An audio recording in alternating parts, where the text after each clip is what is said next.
What's up, fixers? Justin with FixMyPEV, and today I'm going to be repurposing a video from my old Relentless Shred Shop channel that teaches you how to open a Onewheel XR or Onewheel Plus controller, just like this one.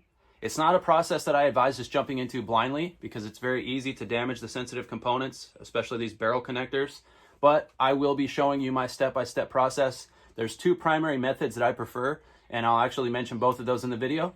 So if you're ready to learn, grab your tools and let's go. So the first thing I'm going to do is I'm going to show you exactly which tools you're going to need.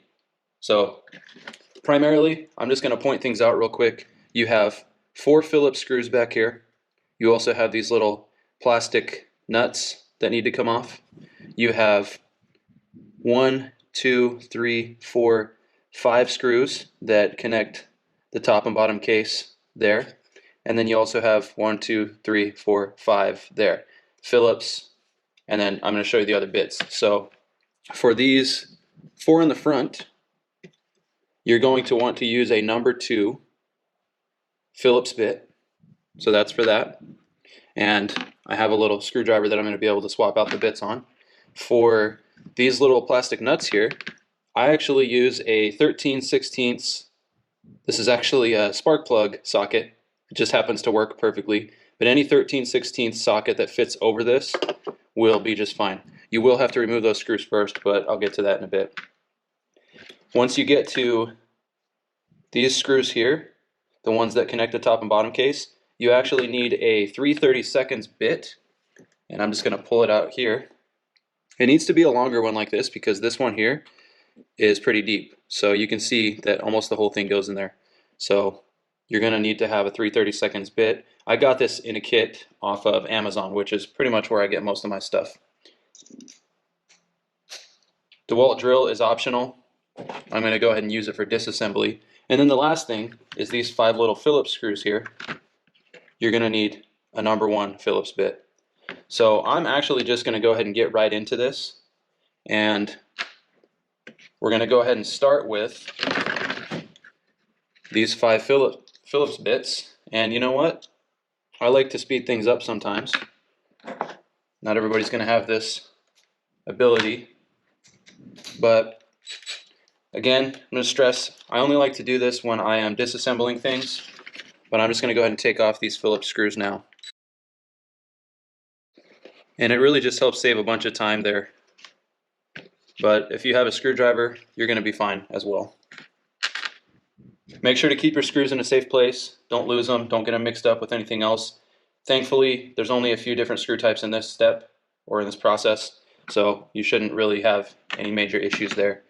Next thing I'm going to do is I'm going to go ahead and remove the 5 screws that hold a plastic case to the metal lid. And I'm going to go ahead and use my 3/32 bit. I'm going to do the same thing here. You don't have to fully remove these. I do anyway. You can go kind of halfway because once they get up in the plastic here, they're not going to prevent you from opening this, but I just like to remove them all the way. One thing I want to stress is there are a lot of people who do this and they forget this middle one here. So don't forget that middle one. Sometimes I've seen people trying to pry these things open without taking that one out. And that's not good because it starts pulling on the bottom. So we have all the Phillips screws out and we have all the 3/32 screws out. I'm going to go ahead and flip over to this side. And with this one, I'm not going to use the power drill. I'm going to use my number 2 bit to take off these 4 Phillips screws. I just like the control that I get with these ones when I use a hand tool because they're actually going into plastic. Alright, so those 4 are out as well. The last thing you're going to want to do as far as fasteners are concerned is these 2 plastic nuts. And something that I always use to remind myself of where these go back on when you're done is this is the bigger connector and the black nut is always going to go next to that. Black starts with B, big starts with B, so Big Black is what I say. Or if you're familiar with Robin Big from MTV, Christopher Big Black Boykin, R.I.P., but that's how I remember, Big Black. Just going to go ahead and take these off. I'd also say that while your controller is out of your board, it is a good time. Sometimes you see different buildup of dust and everything. I like to use a microfiber cloth sometimes to wipe everything up. Doesn't need to be perfect, and obviously these things get dusty when you're using them anyway, but just a good opportunity. So now that we have everything apart, you would think that you could actually just take this apart, and you can see it wants to start coming out, but the problem is there's actually adhesive around both of these connectors. You can kind of see all the dirt stuck to it.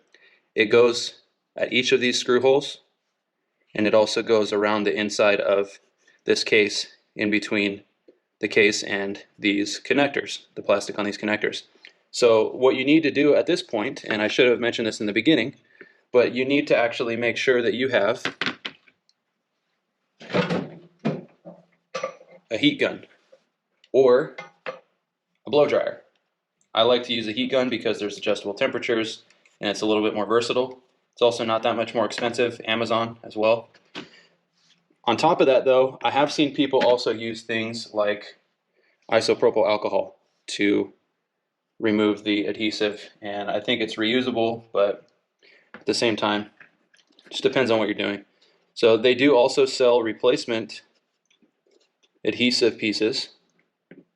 I believe it's Onewheel Parts that sells those, and potentially, I think Bob's Stokes Shop might also have some rubber ones. Here are the regular replacement ones. I think pressure sensitive adhesive from Onewheel Parts. Alright, so what I'm going to do next is I'm going to go ahead and use this quick grip. This is another preference of mine. I like to clamp it on the bottom, and you'll see why. I'm going to go ahead and do it this way.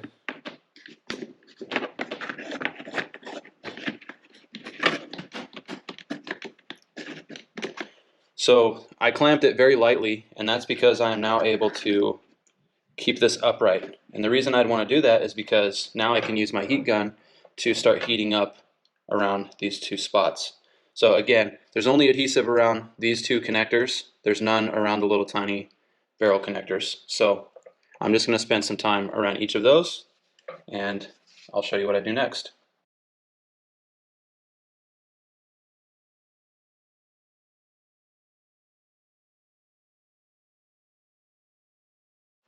Alright, so now that I've heated this up for a bit, I'm going to go ahead and release the quick grip.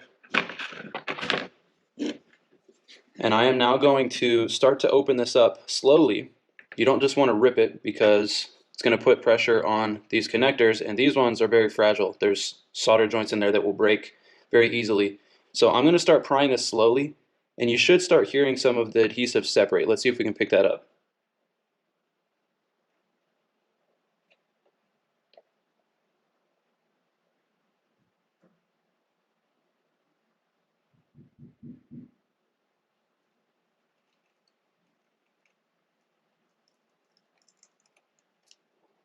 So I'm getting some of the separation. And again, I'm trying to be as gentle as possible.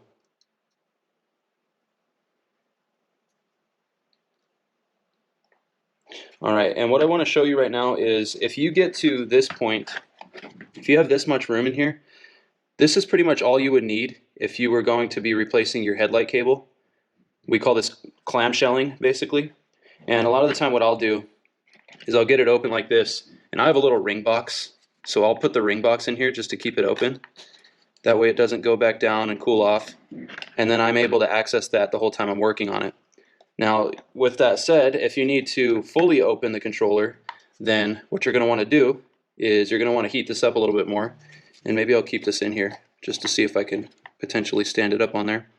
But you want to heat up the back a little bit more so that you can continue to open this up. And I'm just going to go ahead and do that really quickly here. It doesn't really want to stand up for me, but I'm just going to hold it and do another round of heat. And I would say that the reason I'm doing another round of heat is because you want to be super patient with this process. Again, you don't want to break anything. So here we go.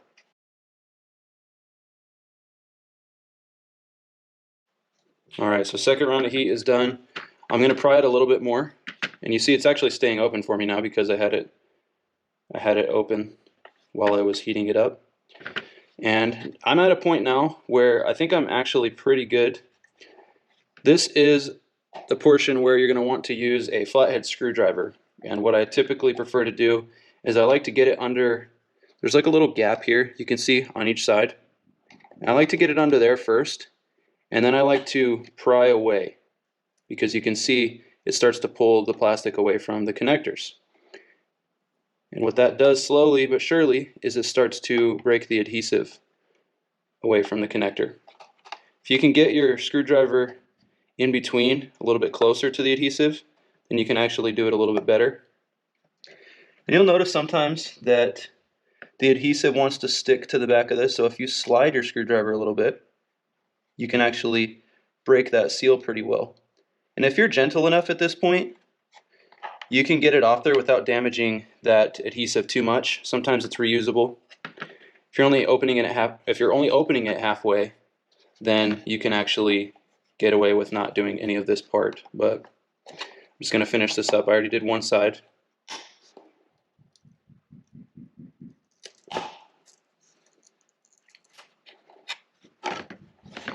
Get my screwdriver, flathead screwdriver in here. You can potentially kind of see that the adhesive is still sticking to the plastic.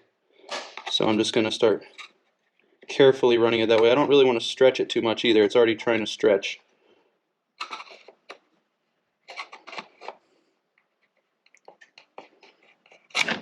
The stuff isn't crazy sticky. It's all pressure sensitive, so if you just pull it away. And I'll say that if this gets too stretched, then obviously you can replace it. So I don't know if I'm going to be able to just grab this right now, but I kind of want to try. There we go. Just trying to pull a little bit at a time. I don't want it stretched out like crazy.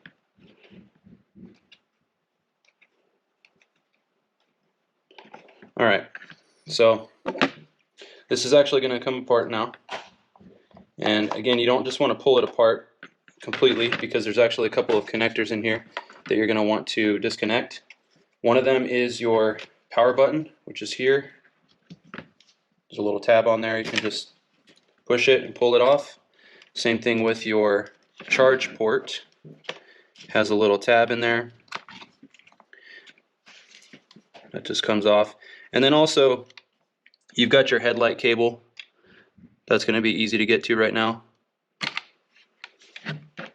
You do want to be careful with older controllers, and I'll show you exactly why I say that. And we've still got a little bit of stuck adhesive that doesn't want to come off here.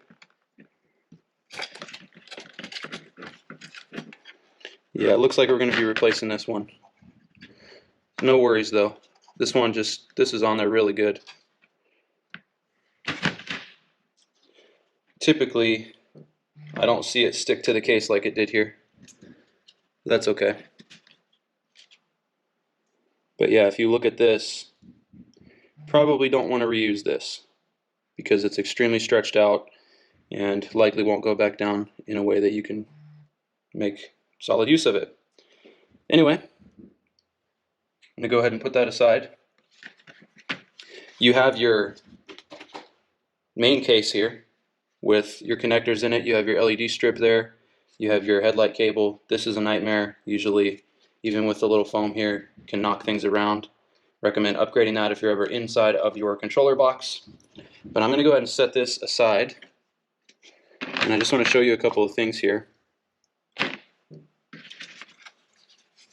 I said earlier to be careful with older controllers, because your headlight cable on an older controller is right in front of very similar components, but they are, I think I might even have one to show you. You can see right here. So these two components are extremely close to your connector, so when you're trying to take it out, sometimes trying to get to the clip on the backside with a flathead or a spudger, which would be like one of these things. It's a plastic tool used for taking electronics apart very carefully. You might want to use something like that. But thankfully on the newer controllers, these are actually more out of the way, and they're a different style. These are surface mount instead of through hole components. Another thing you might notice is these two barrel connectors have their own little PCB board that they are connected to. And I think this actually helps prevent some of the breaking of the solder, and the solder joints are actually better on these ones. This is obviously a newer controller. The older ones, they were just two separate little PCB boards with nothing connecting them in the middle, and they would wiggle quite a bit. There's a lot more stability in this one. So they actually have been improving the design of these. You can also see, this one I've salvaged some parts off of, but the capacitors, there used to be one here, there were two. The newer controller, you have four lined up next to each other. Overall, it's a pretty nice thing. These, I believe, have moved potentially here. A little bit of a different style. Yeah, and there's definitely improvements to the hardware, which I'm thankful for. The only thing I don't like is the software that locks down the hardware. But ultimately, I hope you enjoyed that. There are only a few steps involved in getting from a completely closed controller to a completely opened controller. There are other things you can do if you need to remove the board itself. There are 1, 2, 3, 4, 5 nuts there that you would need to take off, and there's some thermal adhesive on the bottom that you have to be careful about pulling up, but this is probably the most that a lot of people may need to do. This is probably even beyond what most people need to do. As I stated earlier, the clamshell method would be sufficient for most people who might just be replacing their headlight cable. If you guys have any questions, please let me know. I hope you enjoyed this video, and I hope to be putting out more content in the future in regards to how-tos. And I just love supporting you guys and keeping you on your boards.